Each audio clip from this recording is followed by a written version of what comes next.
Shalom Bapak Ibu Saudara sekalian. Welcome to Gibeon Church. Ini bukan tempat untuk orang sempurna, tetapi tempat kita semua disempurnakan oleh kuasa Injil dan kasih karunia Tuhan kita Yesus Kristus. Amin.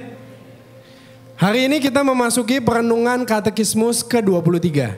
Saya akan membaca pertanyaannya, lalu bersama-sama kita baca jawabannya serta ayat Alkitabnya. Bagaimana kita bisa diselamatkan? Hanya oleh kasih karunia melalui iman kepada Yesus Kristus dan percaya akan karya penebusannya di kayu salib. Efesus 2 ayat 8-9. Sebab karena kasih karunia kamu diselamatkan oleh iman. Itu bukan hasil usahamu, tetapi pemberian Allah. Itu bukan hasil pekerjaanmu. Jangan ada orang yang memegahkan diri. Silakan duduk.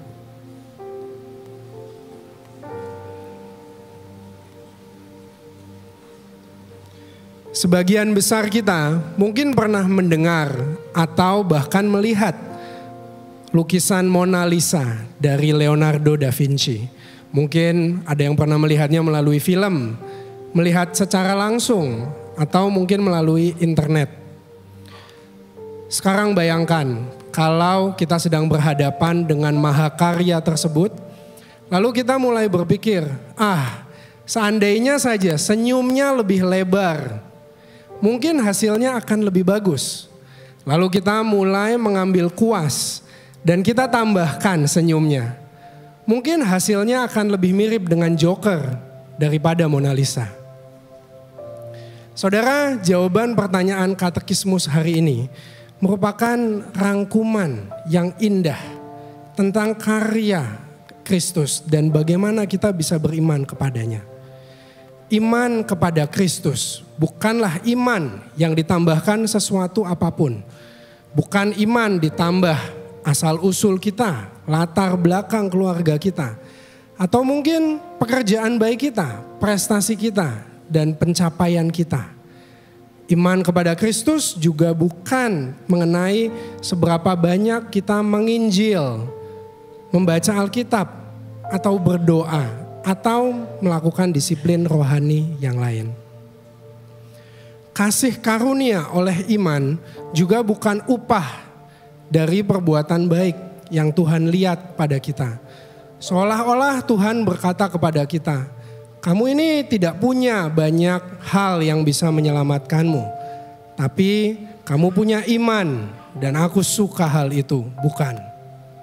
Iman adalah sarana yang menyatukan kita dengan Kristus dan Kristuslah yang menyelamatkan kita.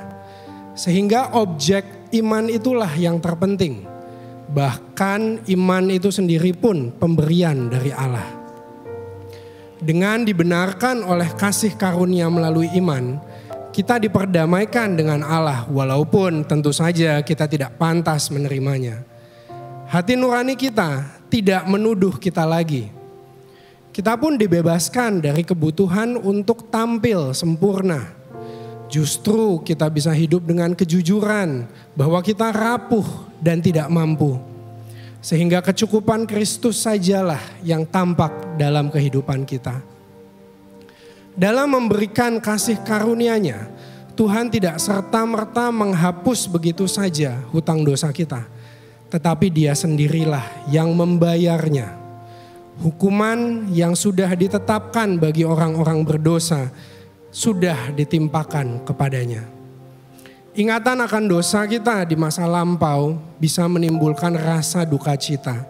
Tetapi sekarang di dalam Kristus, hal tersebut tidak lagi membuat kita takut akan hukuman yang akan datang. Karena Kristus sudah membayar hutang dosa kita sampai lunas dan tuntas.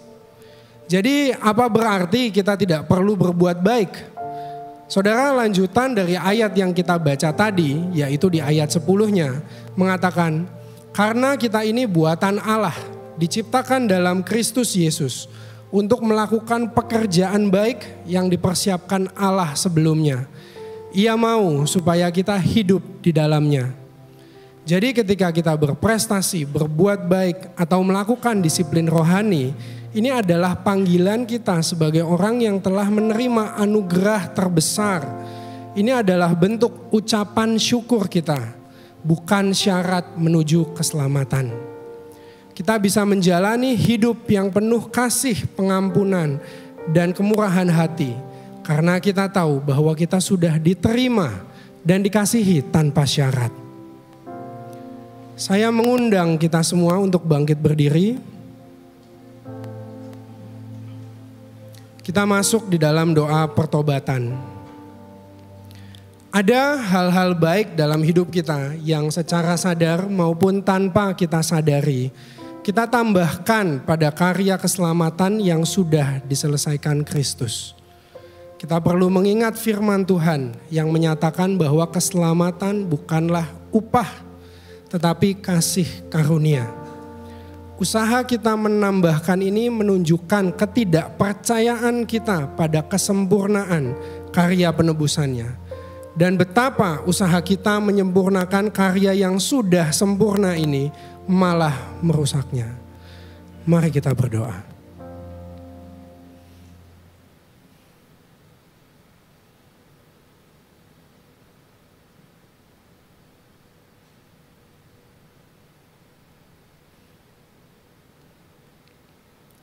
Tuhan yang penuh kasih dan anugerah, kami datang ke hadapan-Mu dengan hati yang hancur dan penuh penyesalan.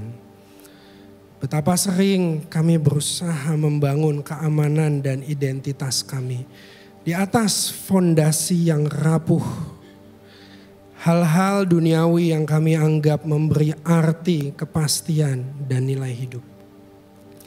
Kami mengandalkan usaha kami sendiri, seolah-olah kami dapat menambahkan sesuatu pada keselamatan yang telah Engkau selesaikan di kayu salib.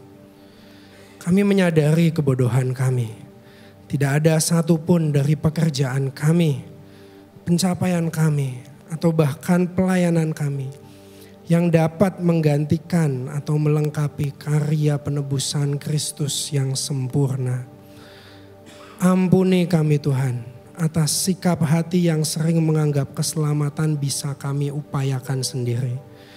Kami mau melepaskan segala juru selamat palsu yang selama ini kami genggam.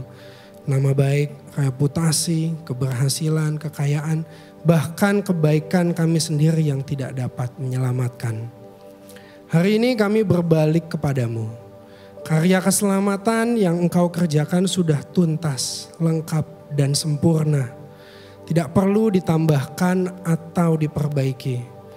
Ajar kami hidup bergantung sepenuhnya kepadamu dalam melakukan pekerjaan baik yang sudah Engkau persiapkan untuk kami. Di dalam nama Tuhan dan Juru Selamat kami satu-satunya, Yesus Kristus, kami berdoa. Amin.